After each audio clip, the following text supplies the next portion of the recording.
Bonjour, ce cours 7 est consacré à une description de l'évolution de l'immunité au cours de la vie, depuis le jeune individu jusqu'au senior. Avant, commençons déjà par décrire l'immunité des fœtus. Alors je ne vais pas vous demander de retenir tous les temps de développement, en plus vous les voyez dans d'autres disciplines de ce cursus. Simplement dire que on a acquis pas mal de nouvelles connaissances sur le développement et sur les interactions en fait qui existent pour protéger le fœtus à la fois contre les infections, mais aussi contre le risque que le système immunitaire de sa mère le reconnaisse comme étranger. Donc il y a des mécanismes très sophistiqués pour à la fois obtenir une tolérance fœto-maternelle et réguler l'absence de danger pour le petit. Donc retenez simplement que les capacités de défense du fœtus en elles-mêmes sont très faibles, et ce qui explique la grande fragilité des fœtus aux malformations, aux avortements, si la femelle est infectée lorsqu'elle est gestante. Une catégorie particulière de cellules a retenu l'attention, c'est les cellules NK, des lymphocytes particuliers qui vont contribuer à réguler l'activité immune dans ces tissus.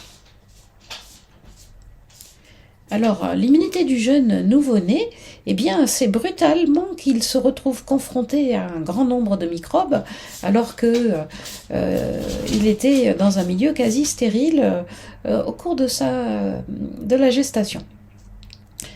Donc il est bombardé d'antigènes, il a besoin d'une protection. La première protection, c'est bien sûr ses capacités immunes propres, mais il y a une couche très importante de protection du fait de la physiologie maternelle, mais surtout de son comportement. Les soins maternels, avec la salive qui contient de nombreux peptides antimicrobiens, mais surtout l'isolement, l'hygiène que la mère va faire au niveau du nid, font qu'il est relativement protégé. Alors ces capacités immunes propres ont été étudiées, bien sûr. Vous avez un tableau qui illustre le ratio d'expression de protéines immunitaires selon qu'il s'agit d'un jeune ou d'un adulte. Donc pour simplifier, mais ça c'est à retenir, retenez que l'immunité non spécifique est globalement efficace dès la naissance. Et de ce fait, les effets néfastes des défenses inductibles, tels que la fièvre, peuvent se manifester très jeunes. Globalement, on considère que l'immunité cellulaire est rapidement efficace aussi, puisque dès le 10e jour, on considère qu'elle est tout à fait opérationnelle.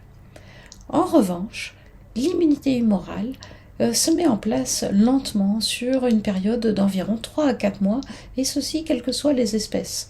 En fait, cela dépend de ces phénomènes de dynamique de réponse anticorps primaires et secondaires qui nécessitent du temps, des coopérations entre lymphocytes, et le nouveau-né n'a pas donc une réponse anticorps complètement développée. On parle donc d'un handicap humain transitoire qui va être compensé par les apports maternels. Les soins, comme on a vu, l'acquisition d'une flore commensale d'origine maternelle, avec le rôle important d'écologie microbienne, et enfin des transferts d'éléments de l'immunité maternelle. Alors on ne parlera pas trop des cellules parce qu'on n'a pas encore beaucoup de connaissances qui sont faciles à développer dans un cours d'introduction, mais on connaît très bien le transfert des anticorps de la mère qui va se faire soit in utero, soit au moment de l'allaitement. Alors, un petit point quand même sur l'activité thymique qui explique en partie comment se développe l'immunité cellulaire et humorale du jeune. L'activité thymique est très importante chez le fœtus et en période postnatale. Donc vous avez une création de tous les nouveaux lymphocytes naïfs qui vont constituer le répertoire du jeune très tôt. hein. Ils vont coloniser les tissus et les organes lymphoïdes. Et en revanche, c'est le temps qu'ils se mettent à se différencier et à s'activer qui explique que ça se met en place seulement de façon progressive. Attention cependant que le thymus va ensuite involuer, avoir une production de plus en plus faible. On passe à 100 000 fois moins de lymphocytes produits tous les jours chez un adulte. Donc cette petite activité thymique persistante va permettre de renouveler quand même avec de nouveaux lymphocytes naïfs, mais chez l'adulte, la plupart des lymphocytes ont déjà été constitués et vont fonctionner sur des mécanismes de mémoire qu'on verra plus tard. Donc la réponse à l'antigène du fœtus est très complexe. Et celle du nouveau-né jusqu'à 5 jours, pareil, il peut très facilement basculer dans une réponse qui ne sera pas une réponse standard de l'adulte, mais une réponse de tolérance aux antigènes qu'il rencontre. Donc sur ce schéma, je vais tout mettre pour la vidéo, vous avez donc les différentes étapes d'acquisition de l'immunité, in utero, nouveau-né, sevrage, avec le développement progressif de l'immunité du jeune et le transfert d'anticorps, vous voyez sur la flèche rose, depuis la naissance ou peut-être même un peu avant in utero, jusqu'au sevrage. Donc les anticorps transmis sont surtout des immunoglobulines G in utero et par le colostrum, et ensuite des IgA par le lait, à des quantités bien moindres.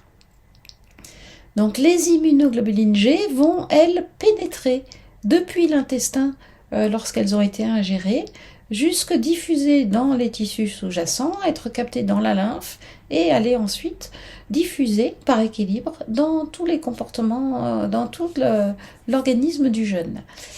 Attention, ça ne fonctionne que sur une période très courte, de 48 heures environ, parce qu'ensuite les barrières intestinales se ferment, les jonctions ne permettent plus le passage des immunoglobulines.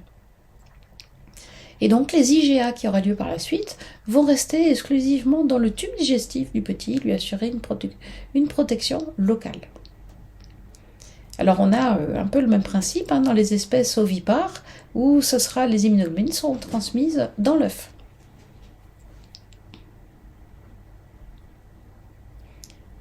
Donc tout ça se fait avec des mécanismes de transcytose auprès de la mère, avec des passages contrôlés, soit à travers la barrière placentaire, soit à travers les barrières mammaires.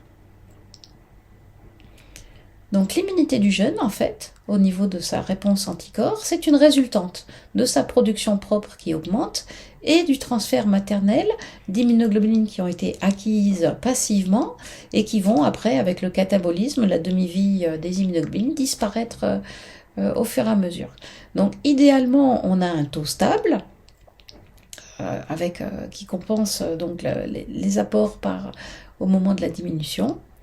Quelquefois, ce taux n'est pas si stable, il peut y avoir un creux qui en appelle la période critique et qui est souvent au moment du sevrage. Donc tout le rôle de conseil auprès des propriétaires de très jeunes animaux, c'est très important pour inciter à être prudent dans ces périodes où l'immunité n'est pas encore complètement acquise. Alors si on détaille un peu plus au niveau des classes d'immunoglobulines qui sont produites par le jeune, en fait il va produire des IgM assez facilement, des réponses primaires, il va produire des IgG, mais en revanche les autres catégories comme les IgA et les IgE mettent plus de temps à apparaître. Vous avez sur le graphe ce qui concerne la production d'immunoglobulines chez un bébé humain, et vous voyez qu'à 1 an, il a encore seulement 20% du taux d'IgA que peut produire un adulte.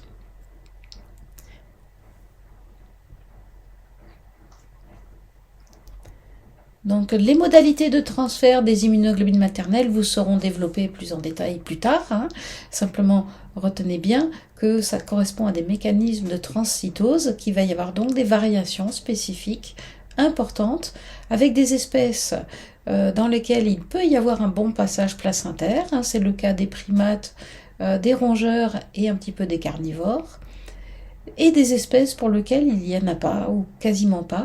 C'est le cas de la plupart des ruminants et des équins. Donc, le tableau est juste donné à titre indicatif pour vous montrer qu'on peut mesurer des concentrations dans les différentes espèces. Alors on a donc ce qu'on appelle un transfert passif de l'immunité maternelle. Retenez quand même ces éléments fondamentaux, hein, qu'elle est immédiate. Le jeune est protégé tout de suite par les anticorps transmis, il n'y a pas de délai de réponse. Elle est temporaire puisque ces anticorps vont disparaître en quelques semaines. Elle est limitée à certaines classes, hein, en particulier les IgG et les IgA sécrétoires. Et elle est passive. Attention donc, il s'agit d'anticorps vis-à-vis des antigènes auxquels la mère était exposée. Donc si le jeune rencontre une infection pour laquelle la mère n'a pas d'anticorps, eh bien il n'est pas protégé. On a parlé de ces mécanismes de variation spécifiques, et puis simplement évoquer qu'il y a d'autres éléments de l'immunité qui vont intervenir, et peut-être même aussi des hormones maternelles, et ça c'est très intéressant, sur des conséquences à long terme sur le développement de l'immunité du jeune, par exemple en fonction du stress maternel. Donc ce transfert passif d'immunoglobuline présente un bénéfice considérable de protection, et du coup le vétérinaire il a un rôle de conseil, hein, sur la bonne prise du colostrum, sur l'intérêt de la vaccination maternelle vis-à-vis d'infections néonatales. Parfois, il a des risques. Le premier risque, c'est qu'il ne fonctionne pas comme il faut, hein, ce qu'on appelle un déficit de transfert, ce qui justifie de faire des dosages et éventuellement d'intervenir en donnant un colostrum artificiel si le colostrum maternel n'est pas de bonne qualité ou que le petit n'en a pas bu suffisamment. Il y a aussi un risque d'anticorps dits toxiques. C'est particulièrement le cas avec des anticorps dirigés contre des groupes sanguins. Si le petit a un groupe sanguin pour lequel la mère a fait des anticorps, hein, ce n'était pas son groupe, eh bien, il peut recevoir des anticorps antigroupes sanguins qui vont aller détruire ses propres hématies. C'est un risque important chez l'homme, par exemple, avec le groupe Rhesus. Voilà, sur ceci, on a vu ce qui concerne le jeune. Passons à l'adulte. Globalement, c'est stable, dans une période très longue, de l'adolescent au senior. Alors, c'est stable, mais avec des variations physiologiques, avec des fluctuations périodiques, qui sont très souvent sous l'influence des glucocorticoïdes et des hormones stéroïdes.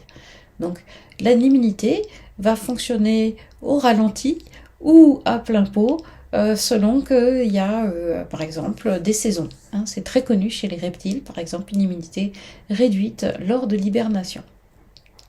Ça explique aussi comment l'immunité est modulée par les cycles sexuels et les événements de gestation, d'allaitement, etc. Ça explique aussi comment l'immunité peut être perturbée par des facteurs de stress qui vont modifier les productions de corticoïdes. Et donc pour aller un peu plus loin, eh bien on peut se poser la question de l'effet de la castration sur le développement du système immunitaire. C'est un sujet un peu nouveau, alors que pourtant ça fait très longtemps qu'on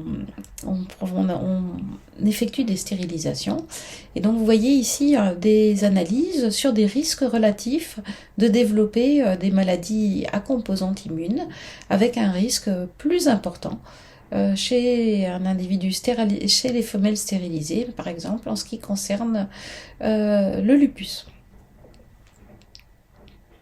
Alors attention, là on parle d'hormones endogènes, de stéroïdes endogènes, c'est pas du tout le même effet avec des traitements avec des corticoïdes, soit lorsqu'on utilise des fortes doses, ou soit lorsqu'il s'agit de produits de synthèse, hein, qui n'ont pas tout à fait les mêmes effets sur le système immunitaire, et ça vous sera développé dans les cours de pharmacologie. Enfin, dernier argument, qu'est-ce qui se passe chez le plus que senior, l'immunosénescence?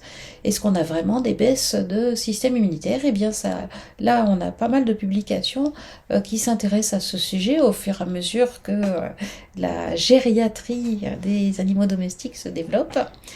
Et globalement, eh bien, je vais peut-être aller contre quelques opinions préconçues que vous avez. Globalement, le système immunitaire reste fonctionnel même à un âge très avancé. En revanche, il peut y avoir des anomalies qualitatives. Alors, il y a des causes qui sont intrinsèques à l'âge. Le taux de renouvellement cellulaire est altéré, les épithéliums se réduisent, donc on peut avoir un certain nombre d'effets de l'âge pour altérer la qualité de la réponse immune. Il y a aussi des effets extrinsèques que très souvent chez le senior et le plus que senior, on a des problèmes de malnutrition, des problèmes d'obésité au contraire qui peuvent avoir des impacts sur le métabolisme et donc sur le système immunitaire. Et enfin, on a des immunodépressions progressives si il y a des atteintes des organes lymphoïdes primaires, donc augmentation de la sensibilité aux infections. On a une activité phagocytaire qui est souvent réduite par des cytokines qui sont moins fonctionnelles, et puis on a moins de lymphocytes naïfs. Mais surtout, ce qui peut se passer, c'est qu'on a souvent chez le senior et plus que senior des terrains inflammatoires chroniques qui vont déréguler l'immunité, et en particulier l'immunité innée, ce qui explique une plus grande sensibilité aux tumeurs et aux désordres de l'immunité. Donc ça, il y en a énormément d'analyses en recherche. Il y en a aussi des analyses sur l'efficacité de la vaccination. Voilà, vous avez par exemple cette étude qui a vérifié que les taux d'anticorps produits lors de rappels chez des individus âgés fonctionnent tout aussi bien que chez des individus adultes. Donc c'est très intéressant, mais en revanche, là, actuellement, on ne fait pas d'analyse individuelle parce qu'il y a tellement de variations que c'est très difficile à interpréter. Voilà, fin de ce cours.